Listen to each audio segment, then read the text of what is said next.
2024 IPL T20 தொடர்ல நடப்பு champion Chennai super Kings தங்களோட முதல் 10 போட்டிகள்ல 5 வெற்றியையும் 5 தோல்விகளையும் பதிவு செஞ்சிருக்காங்க. அதனால பிளே ஆஃப் சுற்றுக்கு போறதுக்கு அடுத்து வர்ற போட்டிகள்ல சென்னை வின் பண்ணியே ஆக வேண்டிய கட்டாயத்துக்கு தள்ளப்பட்டிருக்காங்க.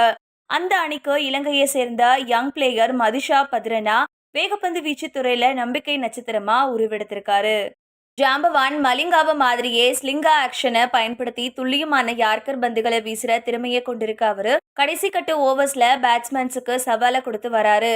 குறிப்பா கடந்த வருடம் 12 போட்டிகள்ல 19 விக்கெட்ஸை எடுத்த அவரு சென்னை 5வது கோப்பையா வின் பண்றதுக்கு முக்கிய பங்காற்றினாரு.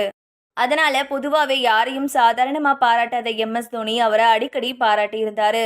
குறிப்பா உலகக்கோப்பை போன்ற வெள்ளைப்பந்து தொடர்கள்ல மட்டும் பயன்படுத்தினா பதிரனா இலங்கை அணிக்கு சொத்தா அமைவார்னு தோனி பாராட்டினாரு.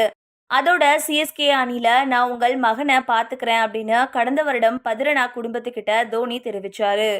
இந்த நிலைமையில சிஎஸ்கே அணில தோனி தன்னை இன்னொரு அப்பாவை மாதிரி பாத்துக்கிறதா பதிரனா நிகழ்ச்சியோட கூறியிருக்காரு. மேலும் தோனி கொடுக்கிற சிறிய ஆலோசனைகள் கூட பெரிய அளவுல அசத்துறதுக்கு உதவுறதா தெரிவிக்கிற அவரு இதை பத்தி சிஎஸ்கே நிர்வாகம் வெளியிட்டிருக்க வீடியோல என்ன பேசியிருக்காருன்னா, என்னோட அப்பாவுக்கு பின்னாடி கிரிக்கெட் வாழ்க்கையில தோனி பெரும்பாலும் என் அப்பாவோட வேலையை செய்யறாரு.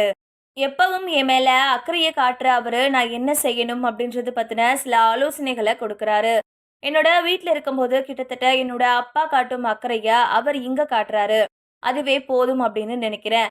களத்திலையும் களத்துக்கு வெளியேயும் அவர் நிறைய விஷயங்களை என்கிட்ட சொல்ல மாட்டாரு. சிறிய விஷயங்களை மட்டுமே சொல்லுவாரு. ஆனா அது பெரிய வித்தியாசத்தை ஏற்படுத்தும். அது எனக்கு நிறைய தன்னம்பிக்கையையும் கொடுக்கும். மஹிபாய் முடிஞ்சா இன்னும் ஒரு வருஷம் எங்களோட ஐபிஎல் தொடர்ல விளையாடுங்க அப்படின்னு சொல்லியிருந்தாரு. இந்த நிலைமையில புள்ளிப்பட்டியல்ல டாப் 4 இடத்தை விட்டு சரிஞ்சிருக்க சிஎஸ்கே அணி அடுத்ததா பஞ்சாப் அணியை எதிர்கொள்ள போறாங்க.